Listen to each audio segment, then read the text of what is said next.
Welcome back to the HSBC Asian 7 Series here in Singapore, our final leg for the year. Up to the quarterfinal stage in the Cup. The third quarterfinal is between Japan, the series leaders, and Malaysia. Victories earlier in the day for Hong Kong and for Korea. They'll go through to the Cup semi-finals. And speaking of Hong Kong, we're lucky enough to have I forgot your official title, Di, but you're the high performance manager, is that correct? Yeah, head of technical development and performance at Hong Kong. Excuse me for not getting that perfect. Probably need a training session or two myself. Without a doubt. So you're happy with the quarterfinal performance from Hong Kong? Quite a good victory over the Philippines. Yeah, excellent victory, best performance of the tournament so far. So it's about day two. It's about performing on day two. So yeah, excellent start to day two and a semi-final slot secured. So here's Malaysia with their chance to attack, and just as I say that, a little knock on there. Williame. Malaysia had their chances yesterday. Cleaning out to UAE 43-0, but then losing against Korea 21-0. They've got some good talent in their ranks, the Malaysians. I'm quite impressed with some of these young players. Yeah, they've been dominant in the under-20s over the last 3 or 4 years, beating us actually, Hong Kong, in 2 finals of the under-20s Asians, and the young kids are coming through in Malaysia. They just seem to blow hot and cold in tournaments. We're talking about the Fijian influence in Malaysia. There's a lot of them playing in the local competitions. Yeah, and probably keeping the youngsters out, and hence the inconsistency, at these AFU tournaments. To be fair to the Malaysian Rugby Union, they've bought into the development of the young players. Ozawa makes a break. He's got Sononaka in support. Sononaka takes the inside route. Ozawa just couldn't find him. Tsuruda. Ozawa gets it out eventually. This is Hashino to Shokai.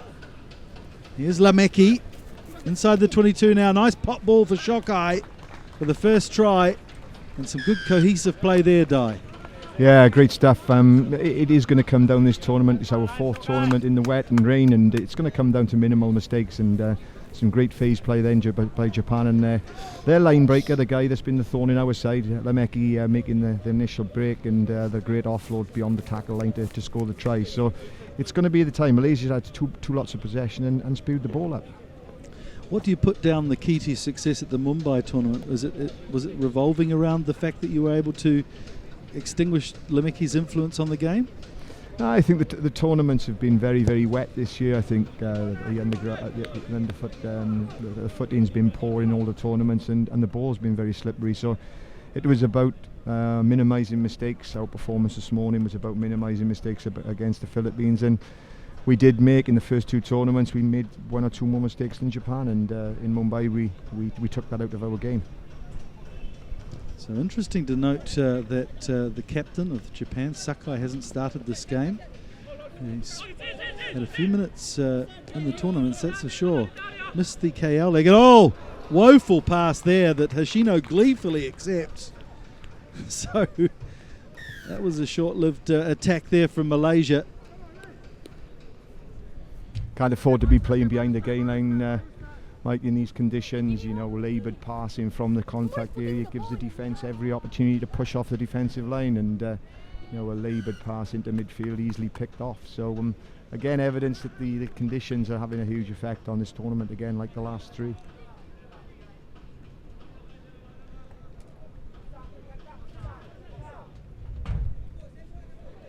So some exciting news in the Hong Kong rugby community too. You've got some full-time sevens coaches starting up to join the ranks. Tell us about that. Yeah, this week Gareth Baber, as our new elite head coach at the Hong Kong Institute of Sports, joined us for a week. He's not starting until January the 1st, but and Anna Richards, a very decorated international player down in New Zealand, Blackfern, 4 World Cup winning medals. So we're really, really excited about the prospect of these 2 coaches coming on board in January to take us through to the Hong Kong Sevens and beyond. Zulkifli makes a bit of space for Viliami. Viliami goes for the juggling. Doesn't end well. Hashino, just try scorer. Harada who's got loads of pace and speed, fancies his chances around the outside of Fairuz, and dots down easily for Japan's third try. You got the coach in the commentary box now, Mike. Again, mistake, spewed the ball up. No real pressure on Malaysia. Spewed the ball up, mistake, boom, try. Yeah, it was, they seem to be playing some of their junior members in this game. We haven't seen Takeri and Sakai. Do you think about resting some of your key players on a Sunday? We've got very much a squad approach to all tournaments, and in the last game, the semi, I made four changes at half time. We're very much about using 12 players every game, and yeah, I suppose we have starting lineups, we have starting sevens who best combinations, but we never tend to rest anybody in particular.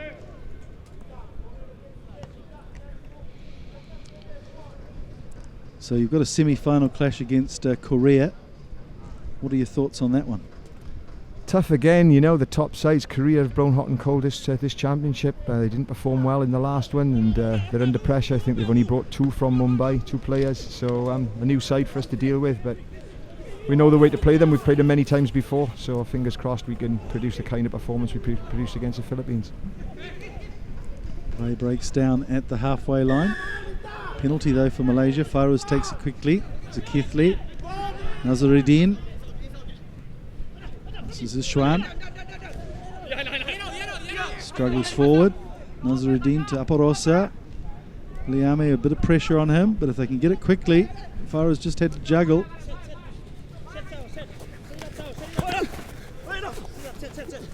And, playing advantage here. Maybe a bit high, the tackle, or offside perhaps. Aparosa. Nazaruddin, Zulkifli just couldn't hold the catch, so we'll come back for the penalty. Don't forget the score at the moment, 17-0 as we enter the end of the first half.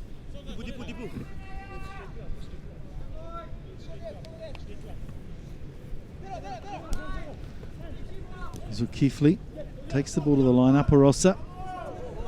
Strong defence on him from Harada. There's a chance here out to the left. Viliame with a nice big dummy. Has he got support? Yes, it comes in the form of Nazaruddin. Throws a miracle ball, and they're playing advantage anyway, so Viliame will go over for Malaysia's first try. And it wasn't perfect, but it certainly was effective, Di. First time we've seen Malaysia pull a few phases together. Pulled the penalty initially, got on the front foot, and then again 3 or 4 phases. It's the first time they've maintained possession for any kind of time, and as a result, have scored the try just going into half time, which keeps the game alive. So what's the plan now that the Sevens season is winding down internationally, Di, for Hong Kong Rugby? You've got a couple of internationals coming up.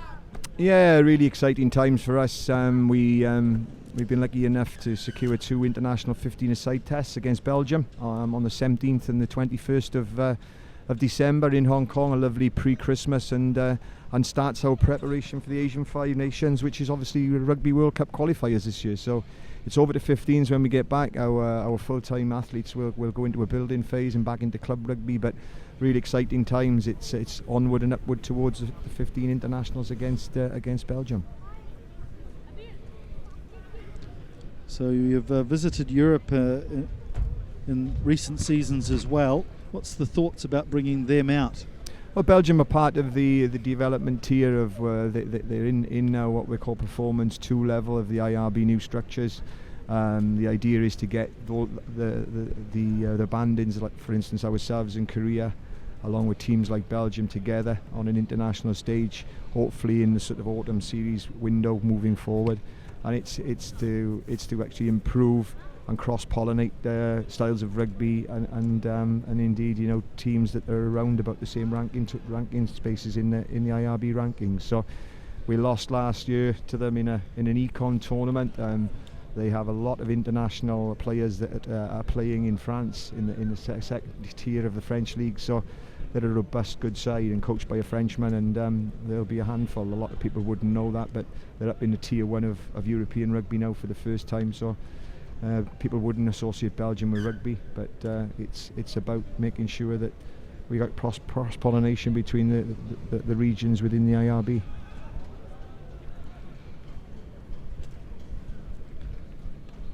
Just about to start the second half. 17 points to 5. Japan are leading. One more quarter-final to come after this. Sri Lanka, who escaped by the skin of their teeth last night against the Philippines, defeating them in the final seconds with a full length of the field try from Fadzil Marija. They go through to beat the Chinese team. Nice kick-off, but well taken from Japan. If any changes, and here's Sakai, who's taken his place in the second half. Harada, Kuruda. Nice flowing play, and it's Lote Takiri on the outside. He's ignored though by Ozawa. Ozawa fancies his chances and scoots into the corner for a fantastic try to start the second half. Micro skills again, Mike. Great take at the kick-off. That was the key to that play. You know, dictating possession from the kick-off. Key element in sevens, and people forget where that move started, or those phases started, and it was from excellent work at the kick-off and maintaining possession to start the second half. We'll see China take on Sri Lanka in the next quarter-final. They were quite impressive yesterday, weren't they? I think they've lifted their work a notch. China? Yes, China. China have been a strange team this series. They rebuild in their structures and development, and they've based themselves in Guangzhou over the last 6 weeks. And because they're working with a young squad, it's taking time to build it, but they have improved, and it'll be interesting to see how they go against Sri Lanka. Good restart from Japan. Missed in the air there from Ishwan, so Japan retain possession. Sakai takes the ball to the line, tries to suck in Aparosa, and round the outside of Nazaruddin as well. Cuts inside, Nazaruddin gets back, misses again. Aparosa gets another shot at it too. So they're 5 metres out now, and there's a penalty to Japan. They'll try to take it quickly. Fairuz is debating with the referee. No matter to Japan, although the referee would like them to come back on the mark. Paul Mackay, Sakai to Shokai. Here's Lote Takiri. He's always dangerous this close to the line. Just glides his way through and takes his chance on the scoreboard as well. Brings his series tally to 55, 11 tries. Simple front foot try again. Key, we were just talking about it last, but in the opposite direction. Retaining kickoff. Japan retaining their own kickoff, and again 3 or 4 phases later, penalty just 5 metres out, and an easy try again for them. But the key being the kickoff area again. Is there anything you've noticed about the Japanese squad? They've made a couple of changes, brought in some top league players. They seem to have a bit more pace in the squad. Yeah, but very much so. We know each other particularly well. We're not seeing anything different in terms of patterns and traits, and therefore it is going to be the one-on-ones. And without a doubt, they've brought in some talent and some more pace, but nothing that we can't handle if we get to the final. We've got a game obviously against Korea before we start to assume that we'll be playing Japan. Shahir commits 2 defenders and loses the ball.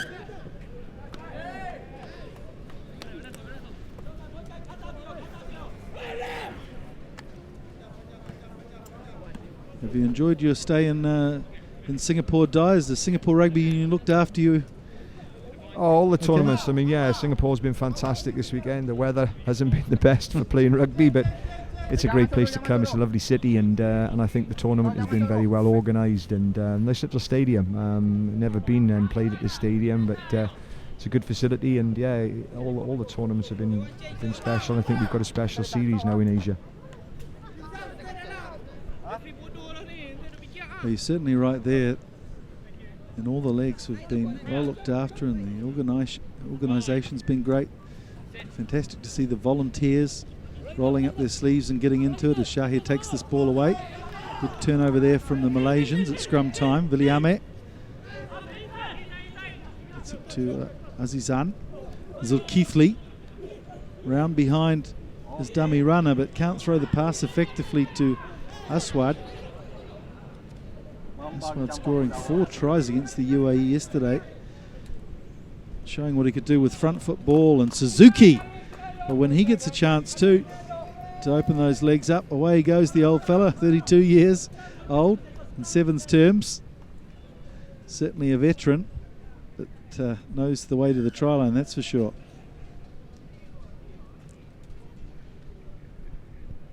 So are you going to be unearthing any other young players next month in the 15s realm, Di? You've had some great success with Rafe Morrison and Max Woodward coming into the setup in the sevens. Or are there any young players we look forward to seeing? Yeah, the club rugby and the structures are in a healthy condition in Hong Kong. Having said that, a number of our sevens boys this year will be performing in the 15s. It was only a strategic decision because of Twickenham last year and a clash with the A5N. So certainly key players, even like Rafe and like Max, will be included in those 15 squads. Japan, a big lead now in this third quarter final. Zulkifli, Staviliami. Can't find his way around the outside, but had some room. It's a turnover. Shokai to Kiri. Passes early, and Zawa just getting ahead of the ball carrier there. It's a pretty simple mistake from the Toyota Verblitz player. Yeah, last couple of minutes now, and certainly a good clinical performance by Japan, Mike, and disappointing by Malaysia. Just too many mistakes at the key times in the game. Early in the first half, and just turning too much ball over. Always a touchy subject, Di, but the referees' performance this weekend. You happy? Have you got any notes for them? The offside line seems to have been taken care of in this tournament. Zulkifli. That's quite the leading question. It is. Not sure whether no, but look, at the end of the day, that's all we're trying to do from a performance playing perspective, and the referees and coaching is increase our standards in Asia so we can break onto the world circuit and get higher. And I think the referee this weekend has been good, and Alan is working hard. Alan Whitcomb is working hard on behalf of ARFA. We will just have to throw a little bit more resource in Asia at the referees. They're as important as any part of the performance game, including rugby, including coaches and players. So the referees need our support, and all the jesting and all the bit of fun I have, I do. As I say, we get animated. We shouldn't, but certainly I'm here to help the process if I can. Henry goes over with his first touch of the ball. Another player who spent a lot of time on the bench in this quarter final. So Jamie Henry with the first touch and his third try of the tournament.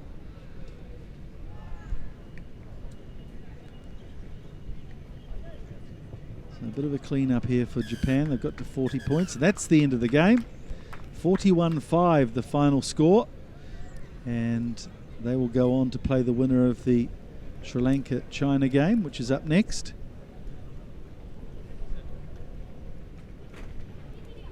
So what does it mean to your squad, Di, if you could retain the series? I think it's special. We won it last year for the first time ever. We started off this Asian series having to field two sides, both in Malaysia and obviously we had our national